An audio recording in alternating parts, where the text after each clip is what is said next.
Segunda carta de Paulo aos Coríntios.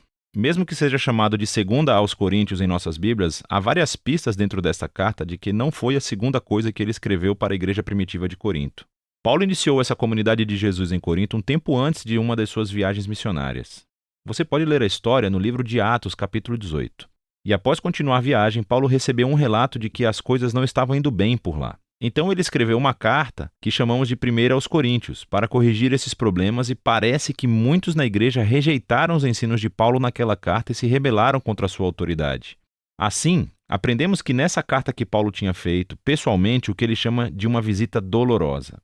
Depois disso, ele enviou uma carta que diz que foi escrita com angústia e lágrimas. E, depois de todas essas medidas, a maioria dos coríntios, mas não todos, percebeu a sua arrogância e pediu desculpas a Paulo. Eles queriam se reconciliar. Então Paulo escreveu essa carta para assegurar-lhes do seu amor e compromisso com eles. A carta foi projetada com 3 seções principais, cada uma abordando um tópico distinto. Paulo primeiro finaliza sua reconciliação com os coríntios. Depois, nos capítulos 8 e 9, ele aborda o tema da generosidade esquecida. E nos capítulos finais, Paulo desafia os coríntios restantes, aqueles que ainda o rejeitam. Vamos nos aprofundar e ver como tudo funciona. Então, Paulo começa agradecendo a Deus de toda a misericórdia e conforto que trouxe paz e coragem para ele e os coríntios durante essa época de divisão e disputa. Ele reconhece que as coisas estão tensas desde aquela visita dolorosa, e claro que ele os perdoou, e quer um relacionamento aberto e honesto. Mas por que eles tinham rejeitado Paulo? Bom, descobrimos mais adiante nessa carta que os coríntios tinham ignorado Paulo como líder. Ele era pobre e tinha uma vida escassa através do trabalho manual. Ele estava sob constante perseguição e sofrimento.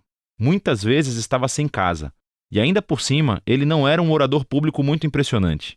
Assim, quando os coríntios foram expostos a outros líderes cristãos mais ricos e impressionantes, começaram a desconsiderar Paulo. Na verdade, estavam com vergonha dele. Então, Paulo responde primeiro mostrando que a importância dada a esses líderes, simplesmente por causa de sua riqueza e eloquência, é uma traição a Jesus. Isso mostra um sistema de valores totalmente distorcido. A verdadeira liderança cristã, diz Paulo, não se trata de status ou autopromoção. Paulo descreve a si mesmo e aos outros apóstolos como escravos cativos do Rei Jesus que os conduz em direção a uma procissão de triunfo. O trabalho de Paulo não é impressionar outros, mas sim apontar as pessoas para aquele que é impressionante, Jesus. Então ele alude a uma exigência recente dos coríntios, querendo que ele fornecesse algumas cartas de recomendação para provar a sua autoridade e credenciais. E isso é ridículo para Paulo. A igreja em Corinto nem existia se ele não a tivesse começado. É por isso que ele diz que eles próprios são a sua prova de liderança genuína. Eles são a sua carta de recomendação. Ele inteligentemente cita os profetas Jeremias e Ezequiel, dizendo que o Espírito de Deus escreveu a sua carta de recomendação nos seus corações como seu povo da nova aliança. Os coríntios não deveriam precisar de mais provas além dessa. Quanto à menção à nova aliança, isso leva Paulo a uma longa comparação entre a antiga aliança entre Deus e Israel, mediada por Moisés, e a nova aliança entre Deus e os coríntios, mediada por Jesus Cristo e pelo Espírito. A antiga aliança, feita no Monte Sinai, foi verdadeiramente gloriosa. Ela fez o próprio Moisés brilhar com a glória de Deus, mas essa glória acabou por desaparecer. Sem mencionar o fato de que as leis dessa aliança foram ineficazes na verdadeira transformação de Israel. Mas a nova aliança, por comparação, é ainda mais gloriosa, porque o Jesus ressuscitado é a própria glória de Deus e vive para sempre. E é esse o seu Espírito que agora está transformando as pessoas para serem mais fiéis, assim como o próprio Jesus. Bom, tudo isso parece incrível. Quer dizer, quem não quer compartilhar da própria glória de Deus?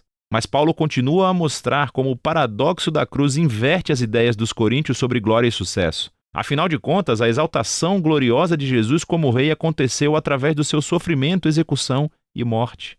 Na cruz, Jesus revelou a salvação de Deus, morreu pelos pecados do mundo para reconciliar as pessoas com Deus. Mas a cruz faz ainda mais, revela o caráter de Deus.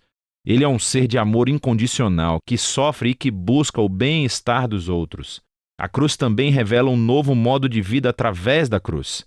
E o objetivo de Paulo é que a sua vida e ministério imitem a cruz. Assim, embora sua carreira apostólica tenha sido marcada pela humildade, sofrimento, pela pobreza, tudo isso foi para servir aos coríntios. E assim, quando desaprovam a pobreza e sofrimento de Paulo, desaprovam também a Jesus. O modo de vida e liderança de Paulo são, na verdade, a prova de que ele representa autenticamente o Jesus que foi crucificado e ressuscitado. Paulo realmente quer se conciliar com os coríntios, mas não descansará até que se transformem e abracem o paradoxo da cruz invertida. Depois desse apelo impetuoso, Paulo prossegue para abordar o tema da generosidade esquecida. Os cristãos judeus em Jerusalém passaram pela pobreza devido a uma crise de fome. Paulo estava arrecadando dinheiro entre as novas igrejas que ele começou, a maioria cheias de não-judeus. Ele pediu que todas elas enviassem um presente de ajuda como um símbolo da sua unidade no Messias Jesus. E muitas das suas igrejas ficaram muito animadas para contribuir. Mas os coríntios, no meio de todo esse conflito com Paulo, não haviam poupado para o presente. E para Paulo, isso não é só sobre dinheiro, é um sinal de que os coríntios não foram transformados pelo Evangelho de Jesus, que na sua essência é uma história de generosidade.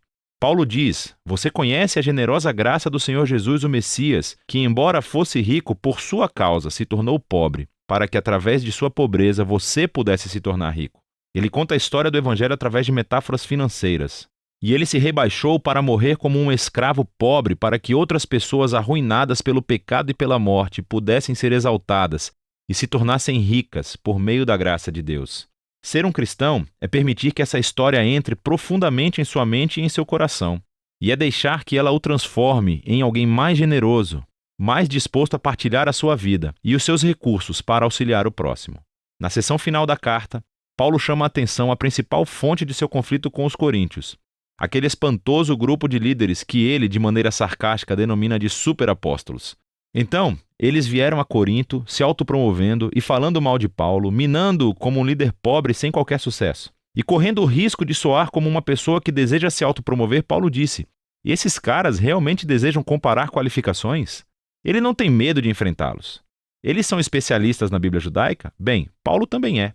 Ele era um fariseu, pelo amor de Deus. Ele memorizou toda a Bíblia. Eles desejam se gabar dos seus conhecimentos superiores sobre Jesus? Na verdade, Paulo já viu e andou ao lado de Jesus ressuscitado. Ele realmente teve visões da sala do trono celestial de Jesus. Contudo, o mais importante é que Paulo dedicou toda a sua vida à missão de Jesus. Ele sacrificou seu conforto e estabilidade e nunca pediu dinheiro aos coríntios. Ao contrário dos superapóstolos que cobravam muito, Paulo trabalhava para o seu próprio sustento. No entanto, Paulo diz que ele se recusa a se gabar dessas proezas, pois não são as coisas mais importantes como cristão. Em vez disso, ele irá se gabar de como ele é fraco e falho, pois são nessas imperfeições que ele descobre o amor e a misericórdia de Deus. Ou como Jesus disse a Paulo uma vez: a minha graça é suficiente para você, pois meu poder se aperfeiçoa na fraqueza. Paulo conclui a carta com um sóbrio aviso aos coríntios. Eles precisam examinar as suas atitudes e o seu desprezo por Paulo, pelo modo de vida dele e o amor deles por esses superapóstolos. Tudo isso demonstra que eles não compreenderam a essência de quem Jesus é. Eles não vivem como seguidores transformados de Jesus e, por isso, Paulo os convida mais uma vez a serem humildes diante do amor de Jesus. A segunda carta aos Coríntios nos dá uma perspectiva sobre a vida de Paulo e sobre o paradoxo que a cruz de Jesus estabelece perante nós. A cruz desafia os nossos valores, as nossas maneiras de ver o mundo. Nós valorizamos o sucesso, a educação, a riqueza, mas Deus valoriza a humildade e a fraqueza, pois o seu amor e poder ficaram conhecidos através do sofrimento, da morte e ressurreição de Jesus. A cruz também desencadeia o poder transformador e a presença do Espírito para capacitar os seguidores de Jesus a assumirem um modo de vida cruciforme e torná-lo o seu próprio. E é de tudo isso que se trata a segunda carta aos Coríntios.